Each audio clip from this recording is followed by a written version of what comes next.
बिस्मिल्लाहिर्रहमानिर्रहीम। सरनशीन पर तशरीफ फरमा उलमाए मशाइखीन, बुजुर्गान दीन, नौजवान कायदीन, मेरे साथी रुकने असम्बली जनाब अहमद बरादर साहब और 10 साल से खाने से खाना मिलाकर मुंबई शहर में मेरे साथ खड़े होकर काम करने वाले हमारे फैसल साहब और उनके दूसरे साथी और आपके हल्के के मजलिस के उम्मीदवार अतीक साहब, इस जलसे में शिरकत करने के लिए आई हुई मेरी इज्जत मां, पर्दानशीन मां और बहनों, बुजुर्गों, नौजवान साथियों, इंतखाबात का वक्त है और इंतखाबी सरगर्मियों का आगाज हो चुका है और इंतखाबी सरगर्मियां 18 तारीख को अपने इख्तिताम के मराहिल में बढ़ेंगी और 20 तारीख के दिन आप अपने जमहूरी हक का इस्तेमाल करते हुए अपने पसंद के उम्मीदवार का इंतखाब करेंगे। इंतखाब किस लिए किया जाता है और अपने नुमाइंदे का इंतखाब किस लिए किया जाता है? अपने नुमाइंदे का इंतखाब अपने मसाइल को पेश कर उसको हल करने के लिए नुमाइंदे को मुंतखब किया जाता है। नुमाइंदे को मुंतखब इसलिए किया जाता है कि वो इख्तिदार के सामने आपके मसाइल को रखे। नुमाइंदे को इसलिए मुंतखब किया जाता है कि वो आपके दुख को, आपकी तकलीफ को, आपके दर्द को इख्तिदार और वक्त के हुक्मरानों के सामने रखे और उनका हल निकाले। ये जमहूरियत का जश्न है, इंतखाबात। हिंदुस्तान की आजादी से लेकर आज तक कई इंतखाबात आए और अवाम हर इंतखाब में इस उम्मीद, इस तवक्को को के साथ और देती है कि उसकी जिंदगी में खुशहाली आएगी, उसके मुल्क में तरक्की आएगी और उसका मुल्क मुस्तहकम होगा, उसका मुल्क ताकतवर होगा और उसके मुल्क के शहरियों के साथ इंसाफ होगा और न सिर्फ मुल्क बल्कि उसके रियासत, शहर, गांव और उसके बस्तियों में भी खुशहाली आएगी। और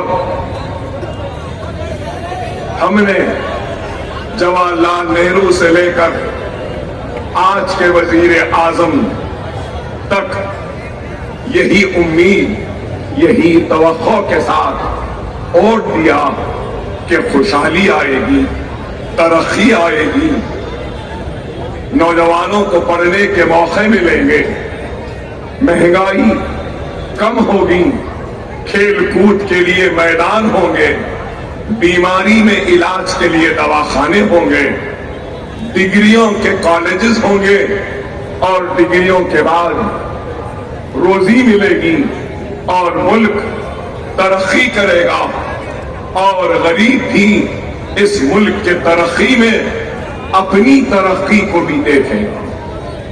लेकिन अफसोस कि आज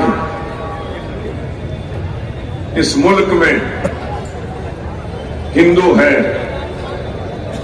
मुसलमान हैं, सिख हैं, बुद्ध मत के मानने वाले हैं, जैन हैं, ईसाई हैं, हर कोई है।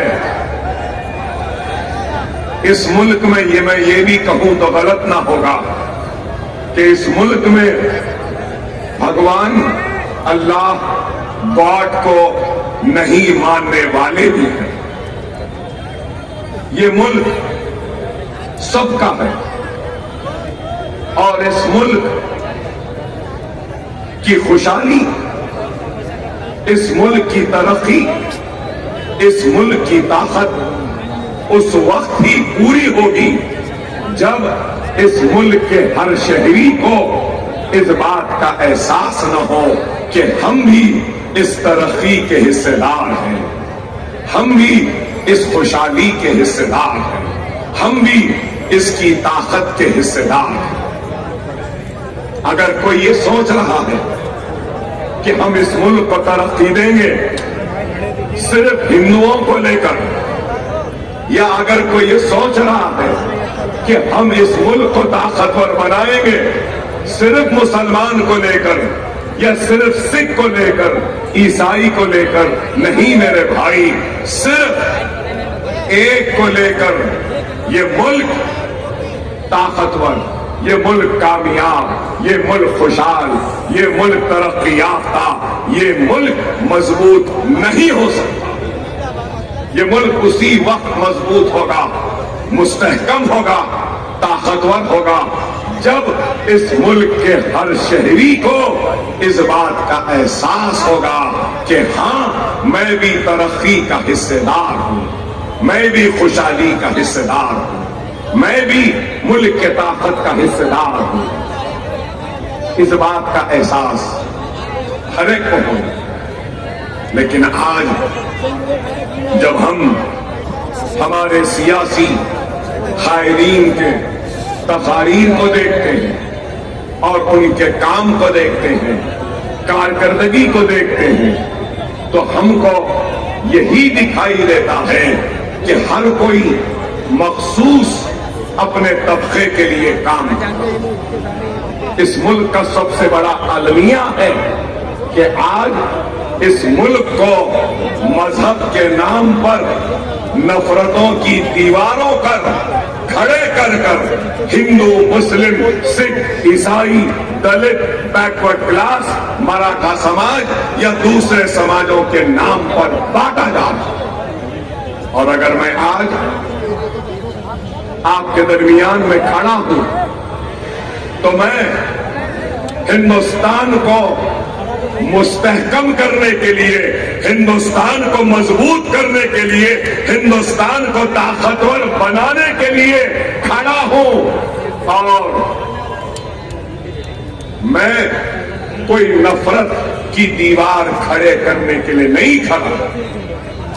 अगर मैं हिंदुस्तान को मजबूत, मुस्तहकम, वो कामयाब बनाने के इरादे से खड़ा हूं तो उसके साथ ही साथ मैं हिंदुस्तान की सबसे बड़ी अक़लियत मुसलमान के साथ होने वाली नाइंसाफियों का भी जिक्र करने के लिए खड़ा हूं।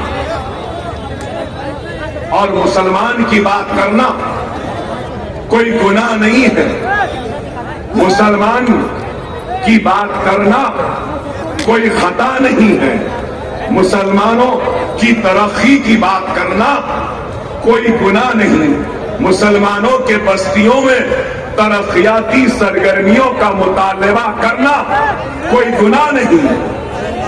इसलिए नहीं कि दस्तूर ने हिंदू को, मुसलमान को, सिख को, ईसाई को, दलित को, बैकवर्ड क्लास को, हर मजहब के मानने वाले, हर समाज का से ताल्लुक रखने वाले को बराबर का हक दिया।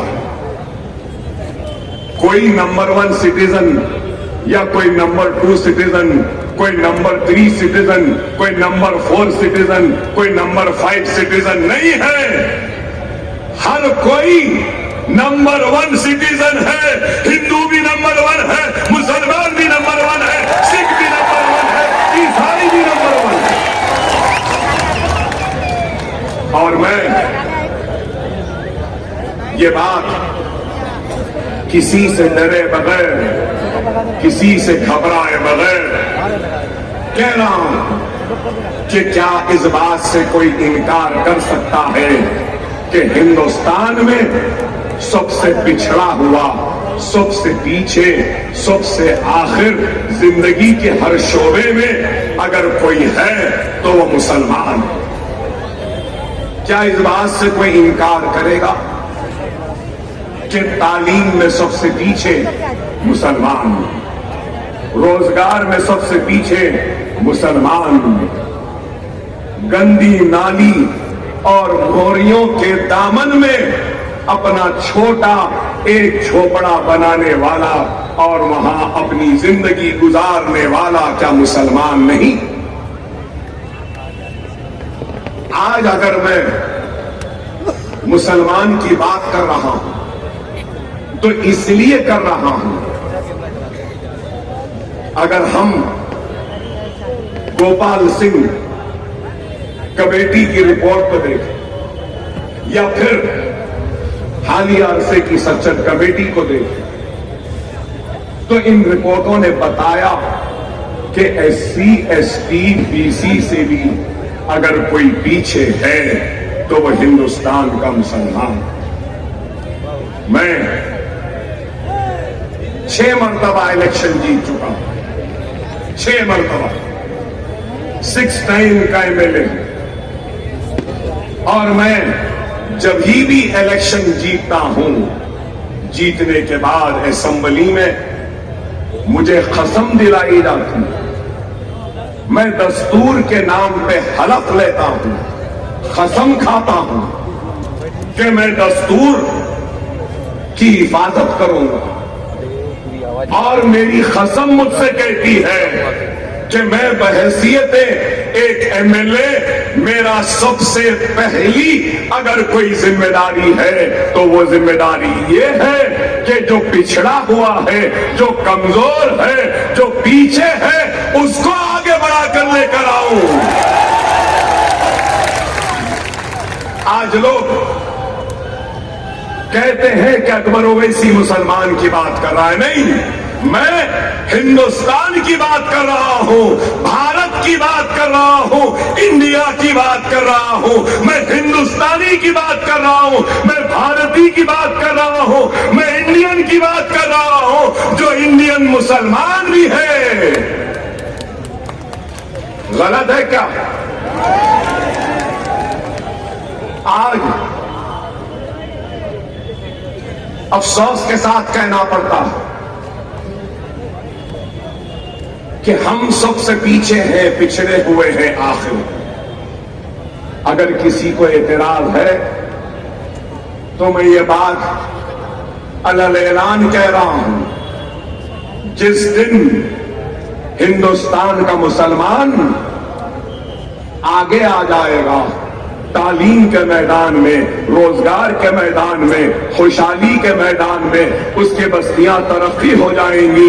और उसके बाद में अगर कोई पिछड़ जाएगा, कोई पीछे रह जाएगा, तो उस वक्त अकबरुद्दीन ओवैसी वो पिछड़ेपन में, वो पीछे रहने वाला अगर कोई ब्राह्मण भी होगा तो अकबरुद्दीन ओवैसी उसका हाथ थामेगा और उसको आगे लाने की कोशिश करेगा।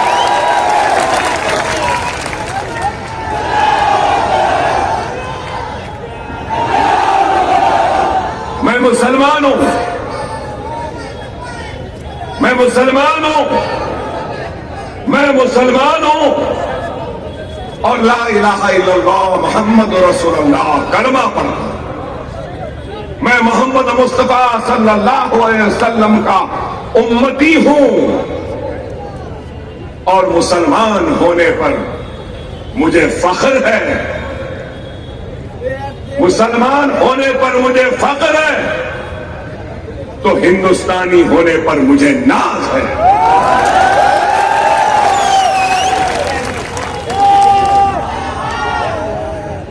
ये मुल्क हर किसी का बराबर है, लेकिन आज अगर हम देखते हैं, हिंदू हो, मुसलमान हो, सिख हो, ईसाई हो, सबका एक मसला है। क्या हिंदुस्तान का सबसे बड़ा मसला है तो बेरोजगारी का। क्या सही है या नहीं? दूसरा सबसे बड़ा मसला है तो महंगाई का। अनाज महंगा, चावल महंगी, आटा महंगा, दाल महंगी, तेल महंगी, अदरक महंगी, अरे हद तो ये हो गई कि तरकारी भी महंगी, हर एक चीज महंगी। गैस महंगा, पेट्रोल महंगा, डीजल महंगा।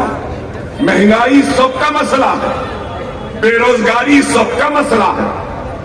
हिंदुस्तान की इकोनॉमी, मईशत कमजोर, ये हमारी मईशत को मुस्तहकम करना है। रुपया गिर रहा है, डॉलर बढ़ रहा है। आपको याद होगा, या मीडिया के भाई हैं, इनको भी याद होगा, 10 साल पहले नरेंद्र मोदी ने एक मजाक किया था, तंज किया था और कहा था, मिस्टर मनमोहन सिंह, आपकी उम्र के बराबर डॉलर हो रहा है। याद होगा, जिस वक्त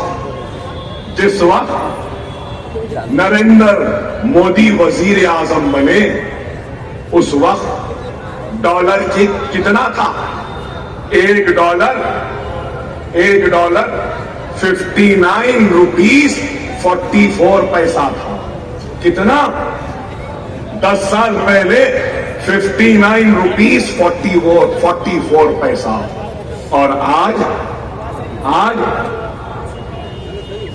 नरेंद्र मोदी के उम्र से भी ज्यादा हो गया।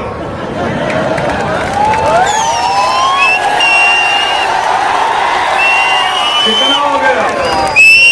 84 रुपीस 38 पैसा। आप बताओ, क्या ये मुल्क का मसला नहीं? हमारे हुक्मरानों की नाहेली, उनकी कमजोरी का नतीजा है कि रुपया गिर रहा है, डॉलर उठ रहा है और मोदी कह रहे हैं कि सबका साथ, सबका विकास, सबका विश्वास।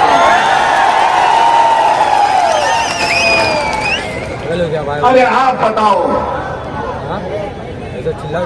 अरे तुम हिंदुस्तानियों को छोड़ दो, पहले हिंदुस्तान के रुपये को विश्वास दिला दो।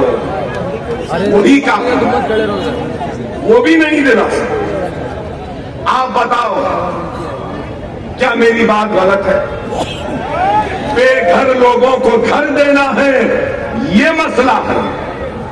कई गांवों में पानी नहीं है, पानी देना ये मसला है। और मैं कहना चाहता हूं, 10 साल नरेंद्र मोदी के हुकूमत में 1,12,000 कितने? 1,12,000 किसानों ने खुदकशी की है। क्या ये खुदकशी करने वाला किसान क्या हिंदुस्तानी नहीं? इनको इनकी फिक्र नहीं। आज क्या इन्होंने वादा नहीं किया 2 करोड़ नौकरियां देंगे? 2 करोड़ के हिसाब से 10 साल में 20 करोड़ नौकरियां। क्या नौकरियां दिए नौजवानों को?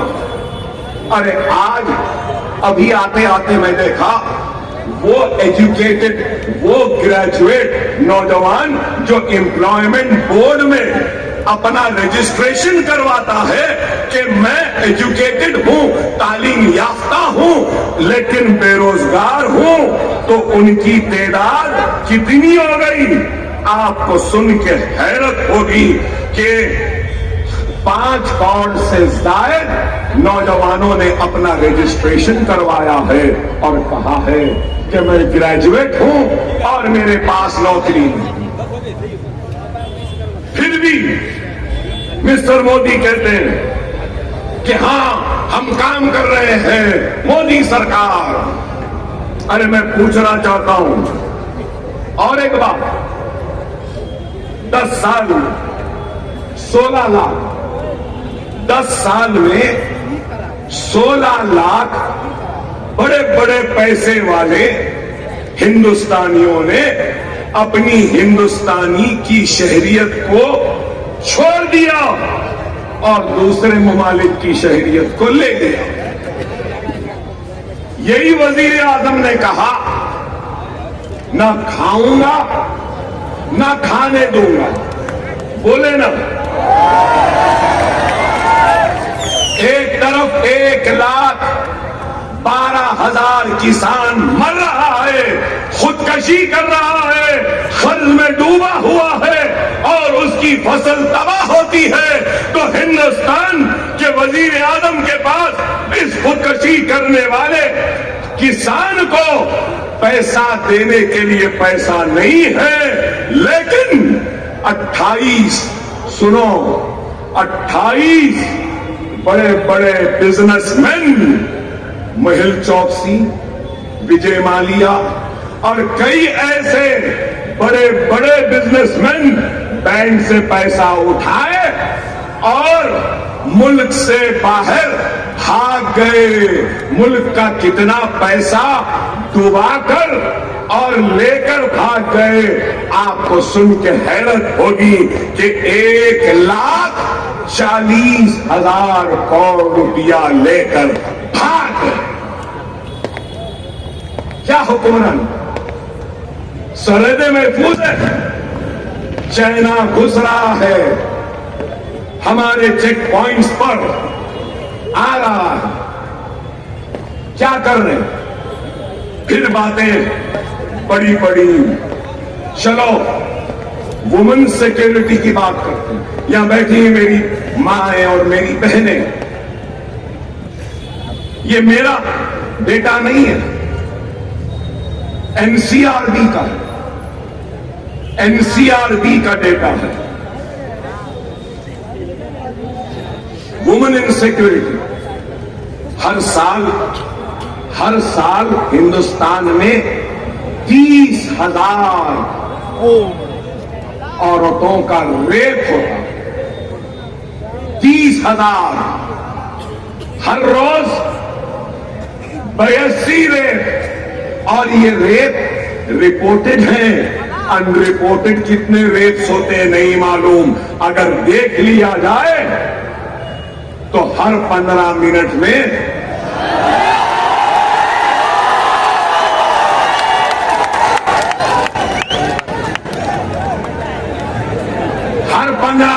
एक रेप होता है। हर 15 मिनट में एक औरत का रेप हो रहा है। और फिर नरेंद्र मोदी, ये बीजेपी और ये लोग कहते हैं कि हमारा मुल्क अच्छा है। हर 15 मिनट में एक रिपोर्टेड रेप। 1,12,000 किसानों ने 10 साल में खुदकशी कर ली। और सिर्फ महाराष्ट्र में 10 साल में 20,000 किसानों ने खुदकशी की। क्या ये तरक्की है? क्या ये खुशहाली है? क्या ये देश की मजबूती है? लेकिन एक तरफ ये है तो दूसरी तरफ क्या है? दूसरी तरफ 10 साल में आते ही सबसे पहले क्या? लव जिहाद, घर वापसी, रामजादे हरामजादे, मॉब लिंचिंग, टोपी पहनी मार दिया, दाढ़ी है मार दिया, फिर तलाक़े सलासा, फिर जेएसआर के नारे लगाओ, जो नहीं लगाया उसको पीटा गया, मारा गया। मुसलमानों के मजहबी मुकामात को निशाना बनाया गया। कभी मसाजिद पे हमले, कभी दरगाहों पे हमले। आप बताइए कि कभी किताबों में से निसाब को मिटाया गया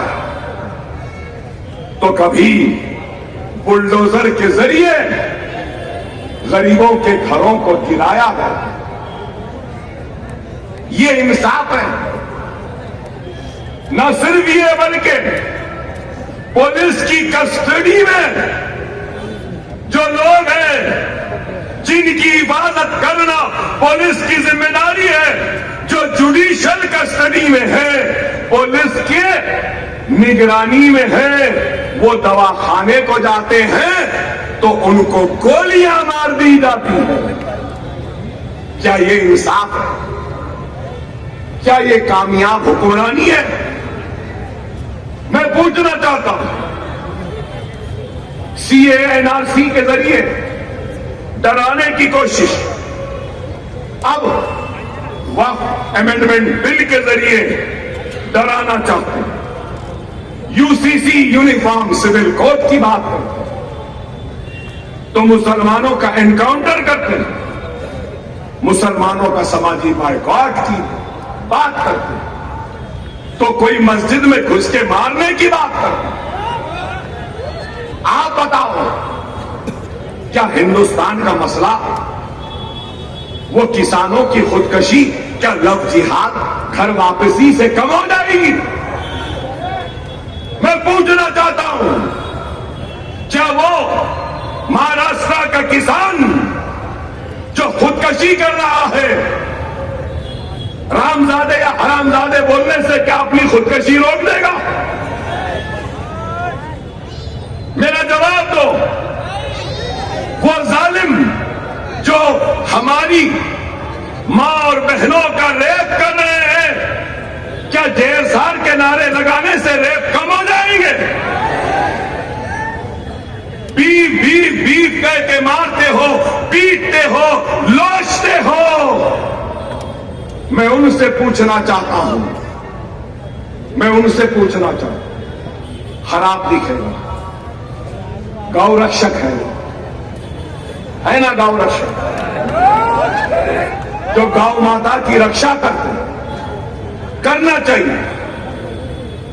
हिंदू मजहब में गौ को माता कहा जाता है और उसका कोई रक्षक है तो अच्छा है, गलत बात नहीं है, नहीं है। मगर उन गौ माता के रखवालों से, गौ रक्षकों से मेरा सवाल है, दुनिया के चौथे नंबर पर जो बीफ एक्सपोर्ट करता है उस मुल्क का नाम इंडिया है, भारत है, हिंदुस्तान है। भाई सालाना 25,000 करोड़ का बीफ इंडिया से एक्सपोर्ट होता है। गौ रक्षकों, गौ माता के रखवालों, मेरा तुमसे सवाल है, बीफ एक्सपोर्टर से इलेक्टोरल बॉन्ड, मतलब बीजेपी, मोदी, योगी, अमित शाह ने इलेक्टोरल बॉन्ड में बीफ एक्सपोर्टर से करीब 500 करोड़ का चंदा लिया। गौ रक्षकों, मेरे प्यारे गौ रक्षकों, मेरे बहादुर गौ रक्षकों, बीफ है कह के मारे, बीफ है कह के तुम टोपी को गिरा दिए, बीफ है कह के दाढ़ी काटे, बीफ है कह के झाड़ को बांधकर पीट दिए। अब मैं आपसे पूछना चाहता हूं, बीफ एक्सपोर्टर से बीजेपी, मोदी, योगी, शाह ये जो पैसे लिए, अब इनके साथ आप क्या करने वाले हैं? कुछ करने वाले हैं या नहीं? सिर्फ गौ माता के नाम पे सिर्फ हमको मारेंगे, हमको पीटेंगे। अरे आपकी जिम्मेदारी है कि ये एक्सपोर्ट करो, तो आपकी जिम्मेदारी है कि इन एक्सपोर्टर से चंदा लेने वालों के खिलाफ आप उठ जाएं। और मैं उम्मीद करता हूं अगर गौ माता के सही रखवाले हैं, रक्षक हैं, तो ये लोग आएंगे, मेरे साथ खड़े हो जाएंगे और मोदी से और अमित शाह से, बीजेपी से लड़ेंगे। लड़िए। क्या मेरी बात गलत है? अरे यही है मेरे भाई। अब हम ये बात करते हैं तो हम भड़काऊ फैलान हो जाते हैं। देश की खुशहाली की बात करना भड़काऊ है? देश की तरक्की की बात करना क्या भड़काऊ है? देश के किसानों की बात करना क्या भड़काऊ है? देश की मां और बहन के रेप की बात करना, उसको रोकने का मुतालबा करना क्या भड़काऊ है? देश में पानी नहीं है, पानी दो कहना क्या भड़काऊ है? देश में नौकरियां नहीं है, नौकरियां दो कह रहा हूं क्या भड़काऊ है? क्या महंगाई देश की कम करो कहना भड़काऊ है? अरे किसी में हिम्मत नहीं है बोलने की। डरते हैं कल के चाय वाले से लोग, मगर हम नहीं डरते। अरे अगर आज ये गरीब, ये अतीक सर अगर ख्वाब देख रहा है एमएलए बनने का, तो कोई गुनाह नहीं है, इसलिए कि हमारी जमहूरियत की ताकत है कि बंडी पे चाय बेचने वाला आज का वजीर आजम। जब चाय बेचते बेचते विजारत उज़्मा के कुर्सी पर कोई जा सकता है, तो पढ़ाते पढ़ाते ये भी असेंबली में जा सकता है। ये हमारी जमहूरियत की ताकत है।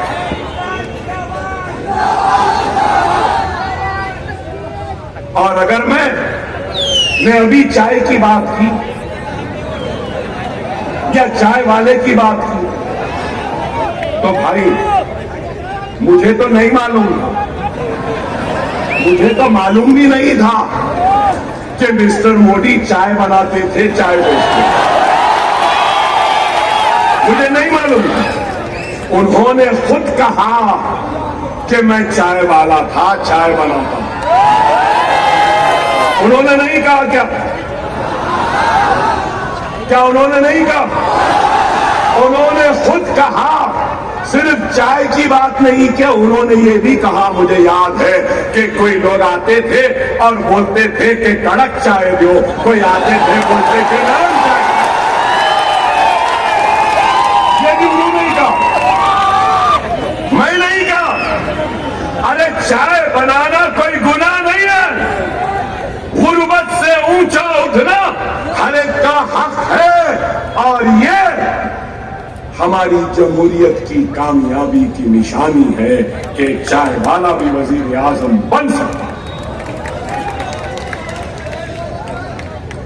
मैं एक टीचर पे असेंबली बनाने का ख्वाब देखा, मैं वजीर आजम बनने का ख्वाब नहीं देख रहा, मैं मिनिस्टर बनने का ख्वाब नहीं देख रहा हूं।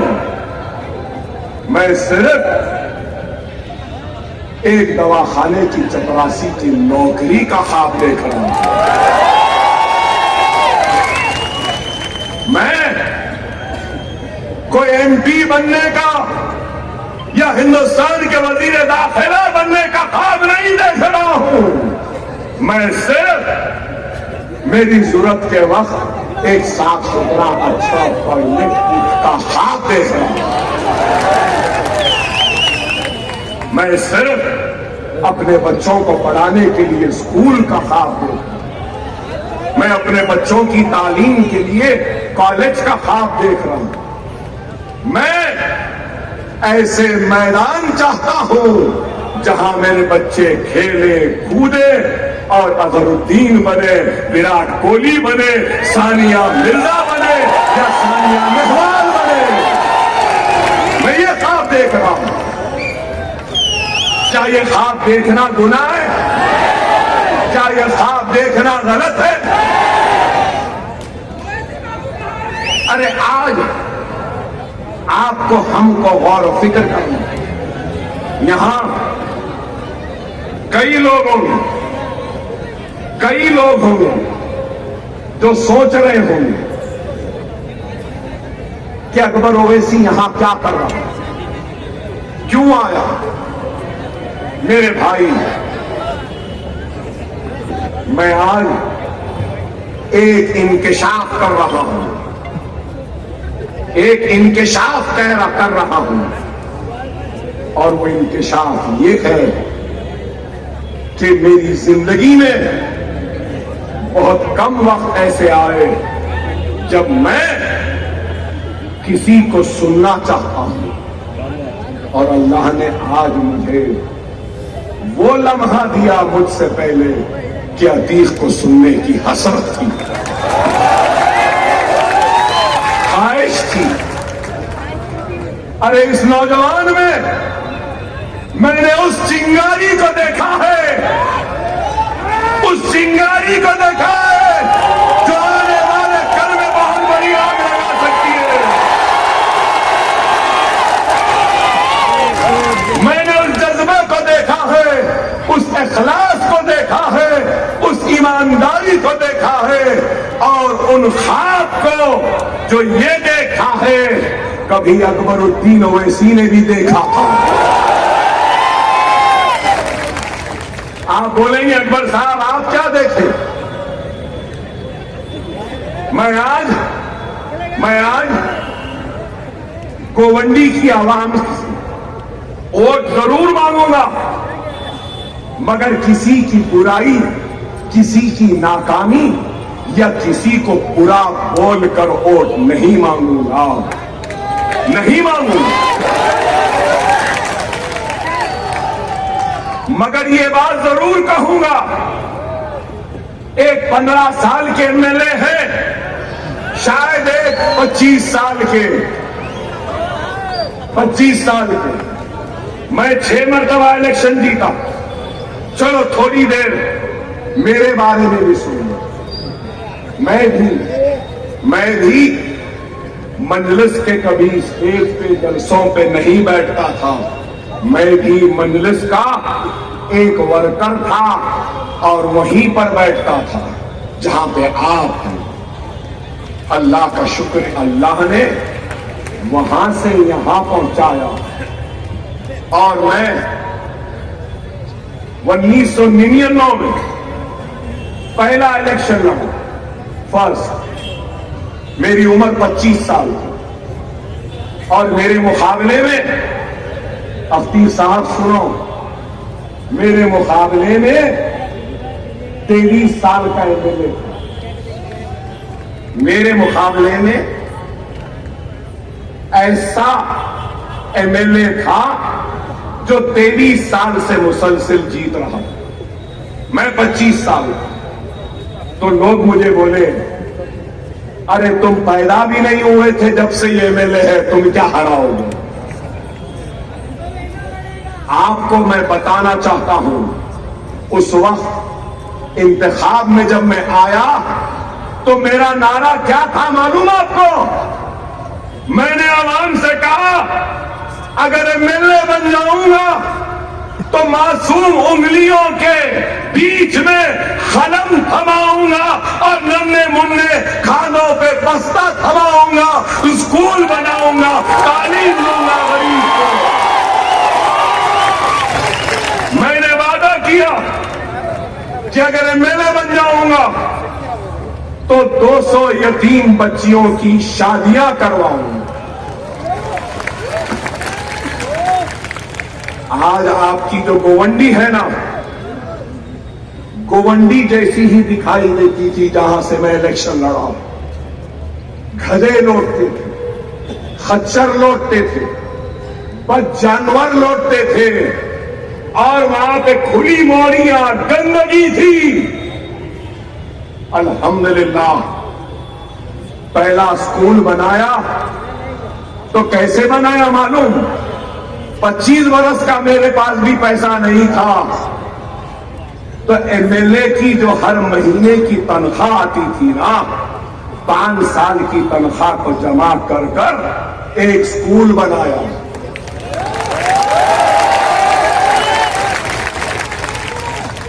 और स्कूल बनाने के बाद मसाजिदों से लोगों के घरों पे जाके दस्तक देता था, फ्री स्कूल है, फ्री स्कूल है, बच्चों को भेज दो, पढ़ा दो। तो आप यकीन मानो कि मस्जिदों से ऐलान घरों में जाके दस्तक देता था तो कोई अपने बच्चों को भेजने तैयार नहीं थे। आज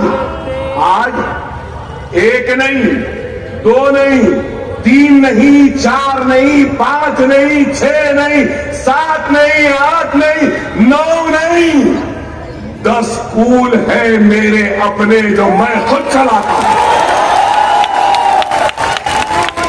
और इन स्कूलों में 25,000 बच्चे पढ़ रहे हैं।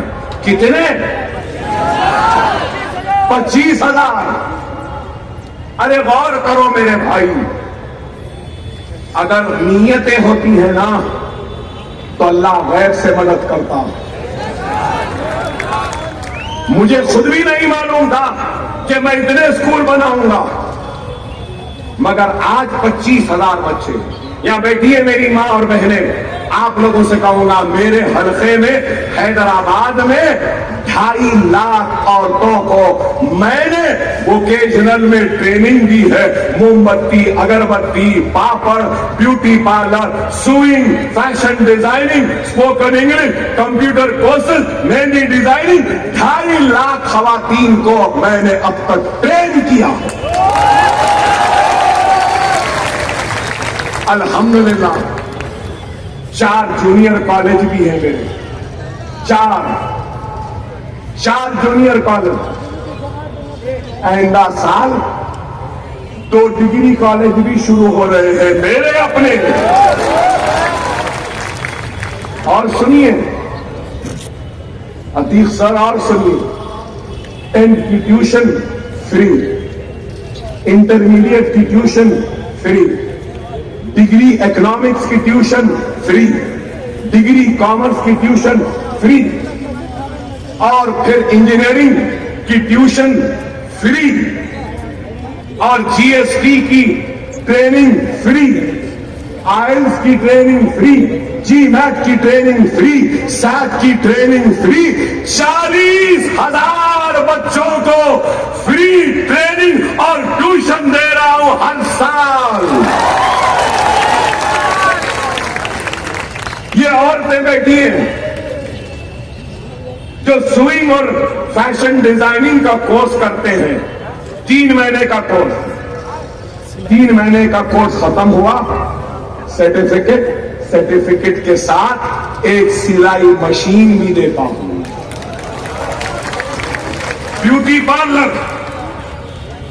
पार्लर का कोर्स करे तो ब्यूटी पार्लर का किट भी देता हूं।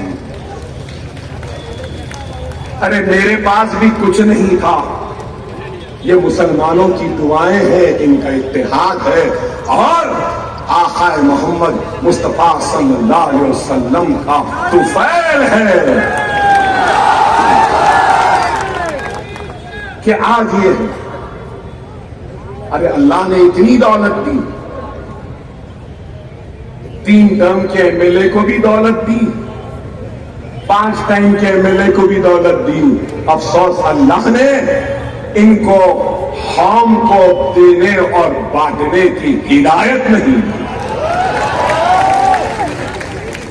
अतीक अगर तुम अपने जज्बे को जिंदा रखोगे, इस चिंगारी को बुझने नहीं दोगे, तो महाराष्ट्र की हुकूमत स्कूल बनाए या न बनाए, तुम्हारे दवाखाने के लिए मदद करे या न करे, अकबरुद्दीन ओवैसी गोवंडी की आवाम से वादा करता है, मैं अपने तौर से करूंगा,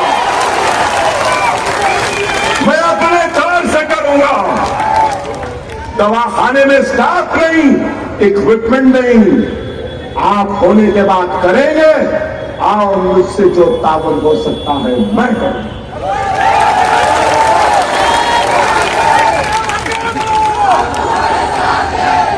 10 स्कूल हैदराबाद में बने, इंशाअल्लाह अतीक जीत जाएगा तो अकबर ओवैसी का 11वां स्कूल गोवंडी में बनेगा। हम बनाएंगे। अरे हम सिर्फ बातें नहीं करते, बता दो कौन है हिंदुस्तान में मोदी पढ़ा रहा है एक बच्चे को अपनी जेब से? अरे पढ़ा भी रहे हैं तो टैक्स पेयर के सरकारी पैसों से, अगर कुछ दे रहे हैं तो अपने बाप का नहीं दे रहे हैं, हमारा पैसा है तो दे रहे हैं।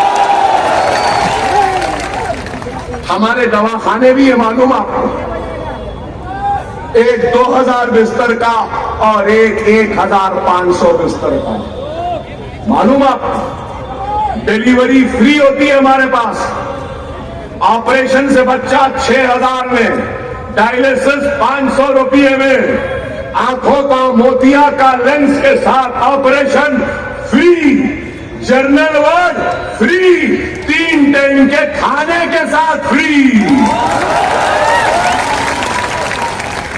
क्या किसी एक लीडर ने ऐसा काम किया? किसी ने किया? अरे हमने किया। खुदारा समझो मेरी बात को, बड़ा अफसोस हुआ जब अतीक साहब को सुना कि गोवंडी में डिग्री कॉलेज नहीं, गोवंडी में इंजीनियरिंग कॉलेज नहीं, गोवंडी में बैंक नहीं, गोवंडी में एटीएम के मशीन भी नहीं। सही है ना? एटीएम के मशीन नहीं है, डायग्नोस्टिक फैसिलिटी नहीं है, बराबर रोड नहीं, बराबर पानी नहीं, और डोनर पंपिंग यार्ड, पूरे मुंबई का कचरा यहां पे। अरे क्या 15 साल में कचरे को कम करने का, कचरे को उठाने का कुछ काम नहीं कर सकते थे? कर सकते थे, बशर्त ये कि जज्बा होना था, नीयत होनी थी, ईमानदारी होनी थी। अपने जेबों को भरने से फुर्सत नहीं मिली, इसलिए यहां लाके बंबई का कचरा फेंकते रहे। और मैं गलत नहीं तो ये लोग का भी इसमें परसेंटेज है। अरे कचरे का भी इस्तेमाल हो सकता, एनर्जी बनाई जा सकती। और आपको शायद नहीं मालूम, ये कचरे से किसानों की खाद भी बनती है, किसानों का मिनरल भी बनता है, इस्तेमाल कर सकते। लेकिन नहीं, इनको सिर्फ अपने जेबों को भरने की जरूरत है। देखिए, मैंने इतना काम किया ना, मैं हर मर्तबा क्या सोचता हूं मालूम आपको, किस फिक्र में रहता हूं मालूम, कि इतना काम किया, अब 50 बरस का हूं, मैं बीमार हूं, मुझे 3 गोलियां मारी गई थी, 70 मर्तबा चाकुओं से मारा गया, कुड़ाड़ी से, तलवार से ये हाथ तो मेरा खुलता ही नहीं है, अंतड़ियां नहीं है, गुर्दे खराब। मेरी एक ही फिक्र रहती है कि मैं जिंदगी में इतना तो कर दिया, मेरे मरने के बाद मेरे इस काम का क्या होगा, ये मेरी फिक्र है। मगर मैं गोवंडी वालों से कह रहा हूं, मैं किसी को बुरा नहीं कहूंगा, हर किसी ने कुछ किया होगा, कुछ अच्छा किया होगा, कुछ बुरा किया होगा, ये या नहीं किया होगा या किया होगा, मुझसे बेहतर आप जानते हैं। लेकिन एक 70 वर्ष की उम्र में है तो एक 70 वर्ष के करीब में है। अब आप बोलो, खबरस्तान खबर का रास्ता कब आ जाए नहीं मालूम।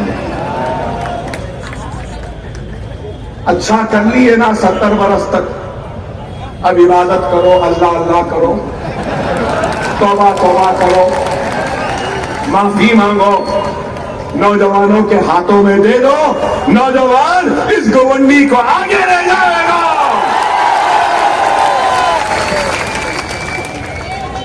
मैं तो बुरा नहीं बोला ना, तनकीद नहीं करा ना, उनको कुछ नहीं बोला, ना इनको बोला ना उनको बोला, सिर्फ आपसे कह रहा हूं क्या मेरी बात सही है या नहीं है। नौजवान आएगा तो नया जोश होगा, नया जज्बा होगा, नया जुनून होगा, काम करने की तरफ होगी और कुछ करने की ख्वाहिश होगी, गोवंडी के लिए भी और खुद के लिए भी।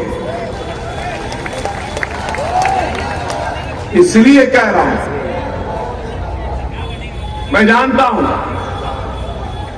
आप लोग कुछ और सुनने आए थे,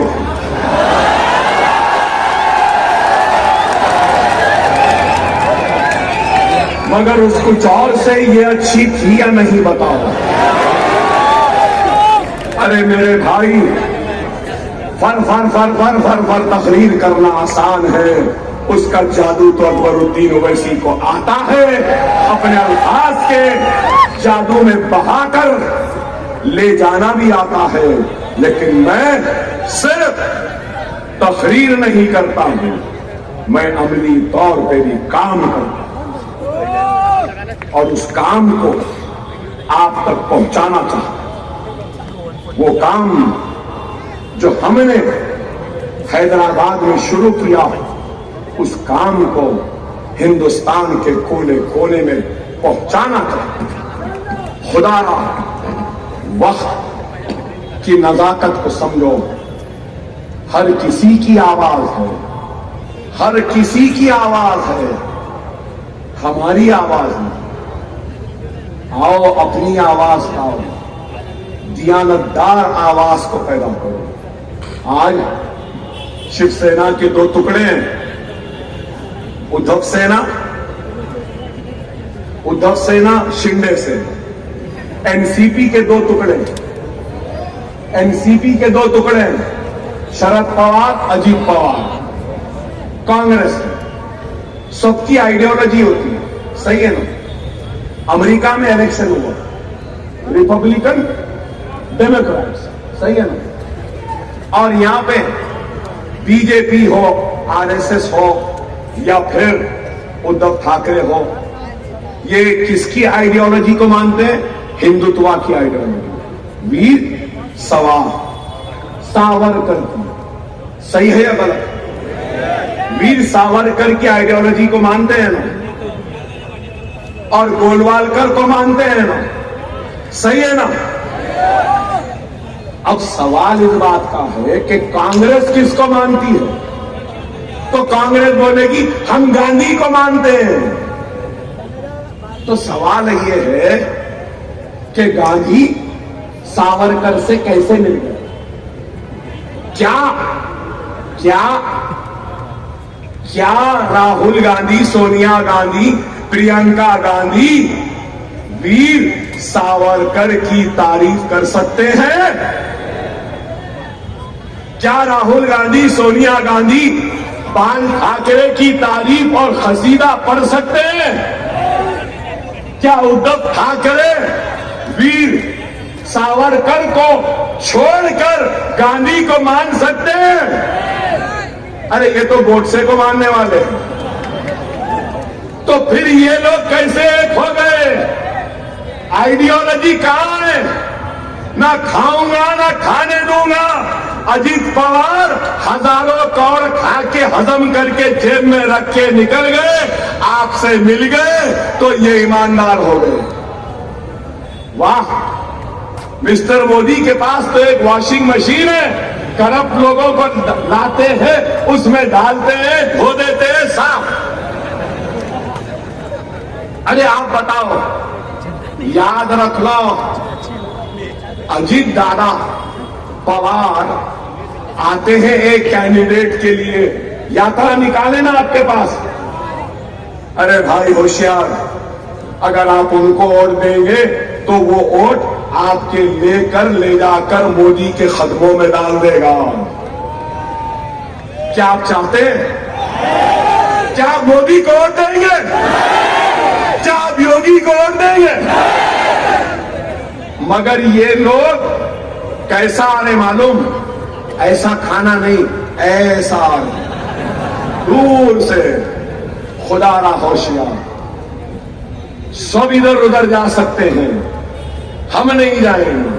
अब यहां पे ठहरे लोग, हाँ समाजवादी की भी आइडियोलॉजी है, सोशलिस्ट यादव की, तो अब लोग बोलेंगे अकबर साहब आपने सावरकर कहा, आपने गांधी कहा, आपने सोशलिस्ट कहा, आपकी आइडियोलॉजी क्या है?